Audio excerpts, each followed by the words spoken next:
Palestinian resistance movement Hamas stated on Tuesday that talks regarding the second phase of the Gaza ceasefire agreement with the Israeli regime have begun.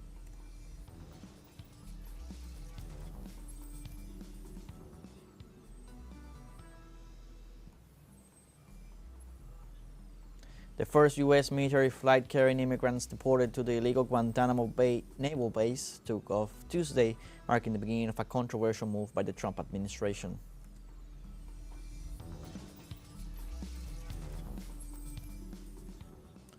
And the president of Colombia, Gustavo Petro, admitted that most of the commitments made by his administration have not been fulfilled and described the situation as fatal.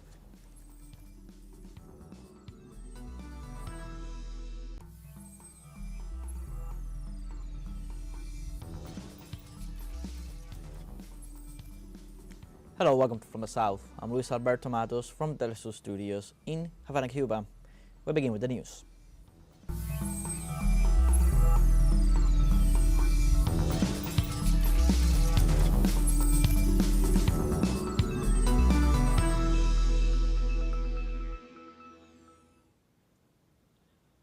The Palestinian resistance movement Hamas stated on Tuesday that talks regarding the second phase of the Gaza ceasefire agreement with the Israeli regime have begun. Hamas spokesman Abdul Latif Al-Qanu said in a statement that the group is currently focused on providing shelter and aid to its population, as well as rebuilding the devastated Gaza Strip. Al-Qanu also accused Israel of obstructing the implementation of the agreement's humanitarian protocol, adding that shelter and aid are humanitarian issues that cannot be delayed. The ceasefire agreement includes an initial truce phase of 42 days, during which a total of 33 Israeli prisoners and hundreds of Palestinian hostages will be released.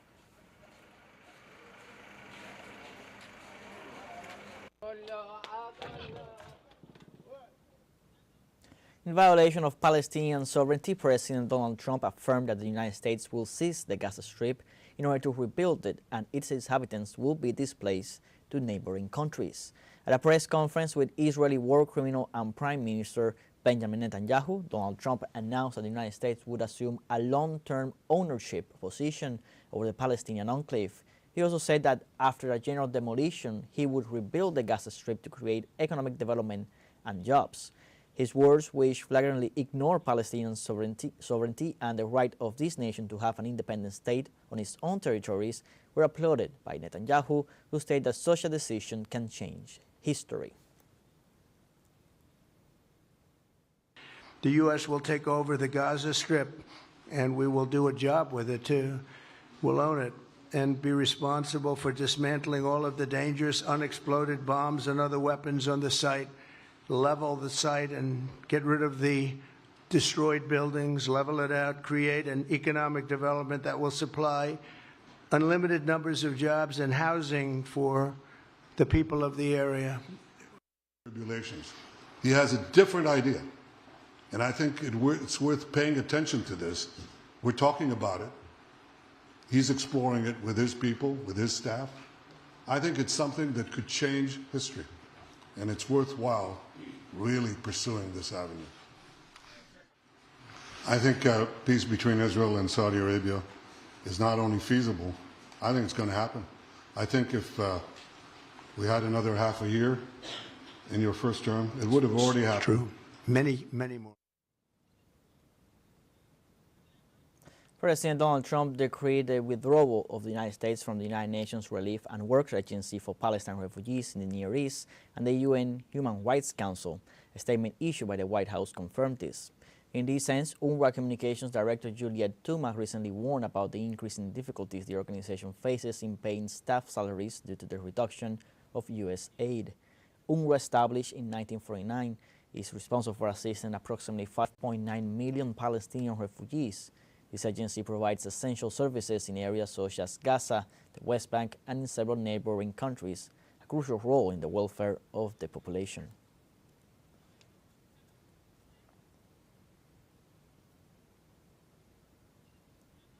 In the United States as well, pro-Palestinian protesters gathered near the White House on Tuesday as U.S. President Donald Trump held a press conference with Israeli Prime Minister Benjamin Netanyahu.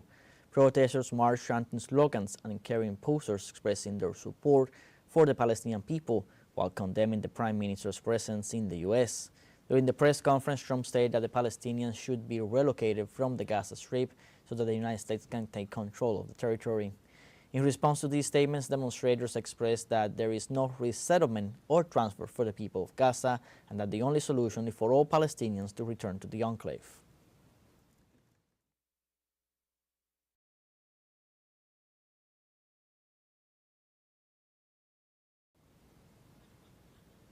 We have a first short break coming up. Remember, join us on TikTok at teleSUR English for more updated information on everything happening. We'll be right back. Stay with us.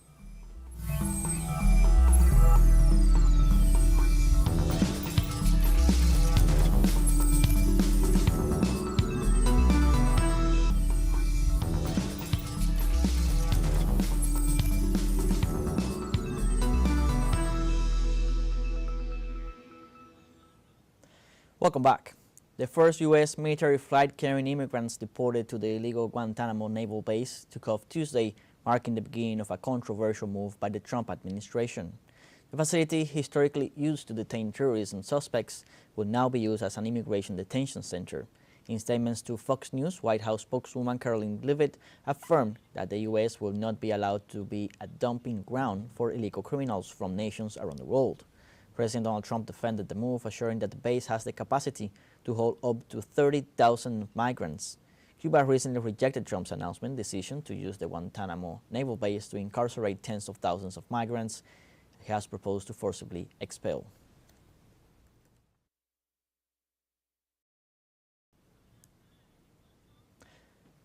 And the José Raúl Mulino government deported Monday 43 Colombians complying with the anti-immigrant agreement sealed between Panama and the United States. The target of the deal is to arrest and deport migrants crossing over the Darien Gap.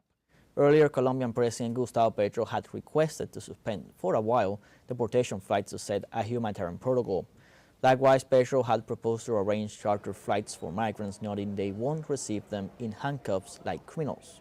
However, the Mulino administration dismissed Petro's calls. As a result, Panamanian authorities treated the 43 deportees like offenders as they tied their hands during the flight, though they claimed they were just 7 with criminal records.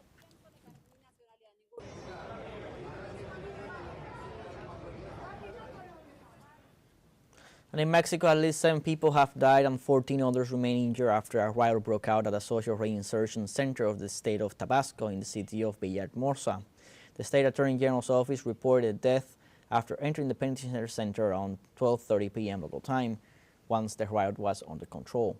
Officials arrived at the prison accompanied by experts and elements of the investigative police to begin the pertinent investigations. This will be the second event of this nature that has occurred inside the Villahermosa prison so far in the government of Javier May Rodriguez.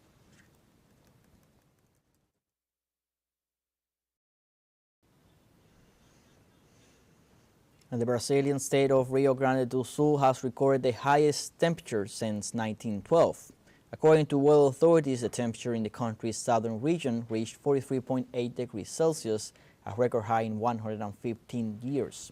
Officials warn that similar or even higher temperatures may be recorded in the next few days due to the effects of climate change, and urge the people of Rio Grande do Sul to take measures to deal with this situation. The previous record of high temperatures was reported in the city of Uruguaina in 2022, when thermometers indicated 42.9 degrees Celsius.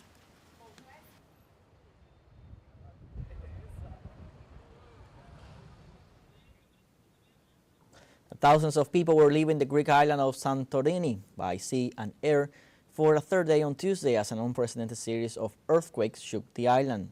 Officials said that some 6,000 people have already left the island, known for its spectacular cliffside views and a dormant volcano. Since last week, the island has been hit by hundreds of tremors.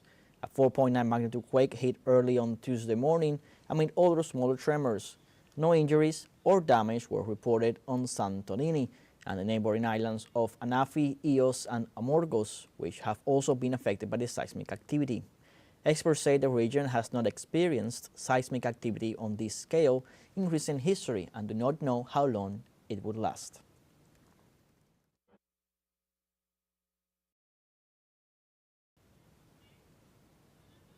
In the Democratic Republic of the Congo, the M23 rebel movement declared a unilateral ceasefire in the city of Goma due to the current humanitarian crisis in the African country. In a statement, the M23 armed group emphasized its commitment to safeguard the people and localities under its control. They also exhorted the Southern African Development Community to leave the country, since they do not deem important the presence of this organization in the country. The M23 detailed that they do not intend to take the city of Bukavu, while they condemn the intentions of the armed forces to bombard the areas under the control of this armed group.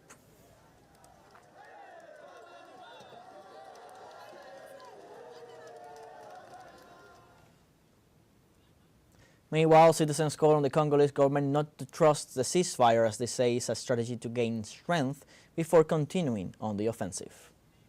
Aujourd'hui, une telle déclaration, ça montre encore leur stratégie. Today, such a statement still shows their military strategy. At the same time, as they say that the city of Bukavu should not be taken, it is a strategy for them to strengthen themselves with men and ammunition, and at the same time, they are advancing to take the city of Bukavu. Thus, we still ask the authorities not to trust such statements, to focus and to stay alert to neutralize the enemies of the Republic.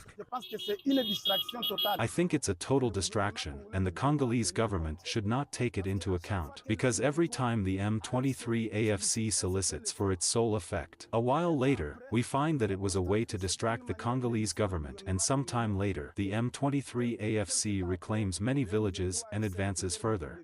That is why I think as the M23 AFC are already in South Kivu soliciting for its sole effect, a few days later, we will be surprised that they have taken Bukavu or Uvira or even other villages in other provinces.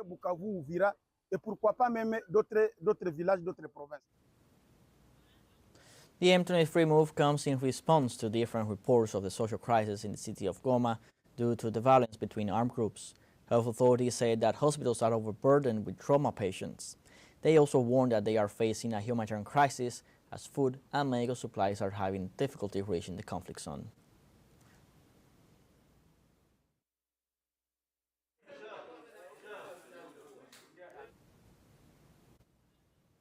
We now have a second short break coming up, but before we invite you to visit our YouTube channel, teleSUR English, you'll be able to rewatch our interviews, top stories, special broadcastings, and more. We'll be right back after the break.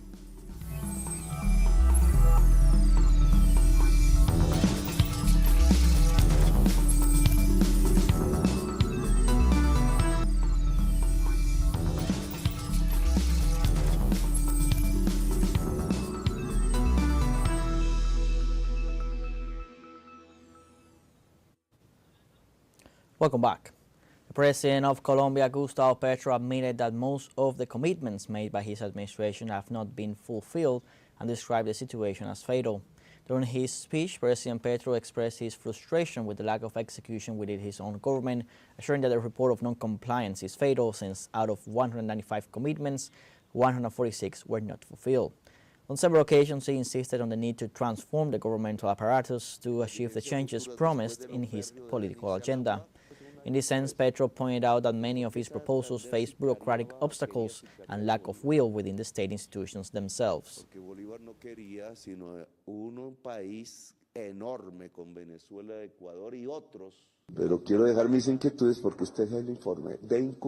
But I want to leave my concerns because this is the report of non-compliance and it is fatal, and I say this to the people because I am ashamed. Out of 195 commitments, 146 have not been fulfilled. The revolutionary president but not the government, and the government does not, because individually they have parallel agendas.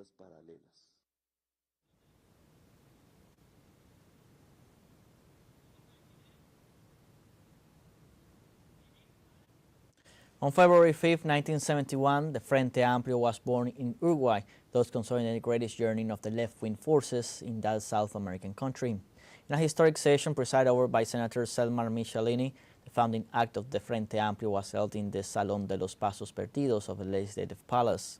Delegates of the founding political groups, cultural workers, students, press media, and a large audience participated. Its founders defined it as the rebirth of people and the structuring of an authentically popular movement deeply anti-imperialist with a clear sense of national liberation to reach the social justice and authentic democracy.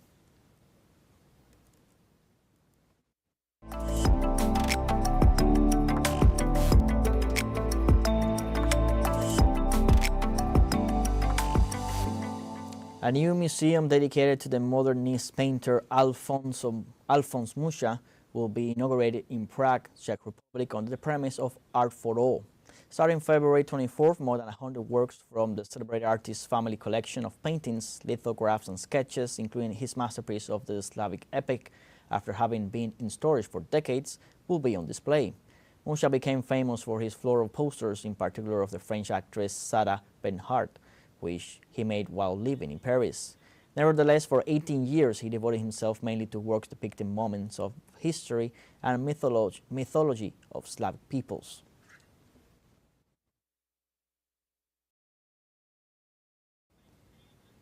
The capital of Denmark celebrates the Copenhagen Light Festival 2025, an event that has illuminated the city with more than 50 light installations. The festival was inaugurated on January 31st and will open to the public until February 23rd. Attendees can explore the light installations and enjoy activities such as guided tours, scavenger hunts, and photo contests.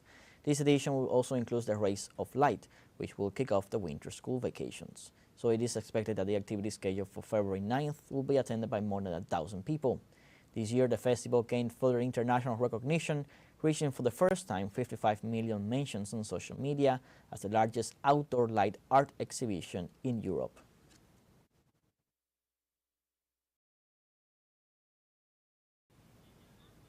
The 9th edition of the Salsa Festival, a unique event showcasing authentic Cuban music and popular dances, will be held in Havana, Cuba.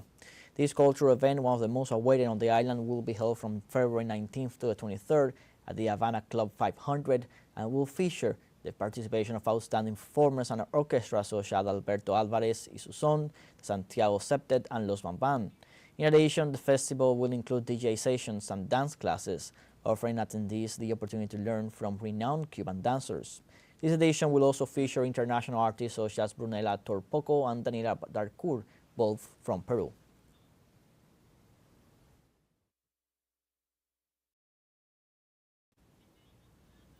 We have come to the end of this news brief. Remember, you can find these and many other stories on our website at telesurenglish.net. You can also join us on social media, Facebook, X, Instagram, Telegram, and TikTok. For TeleSUR English, I'm Luis Alberto Matos. Thank you for watching.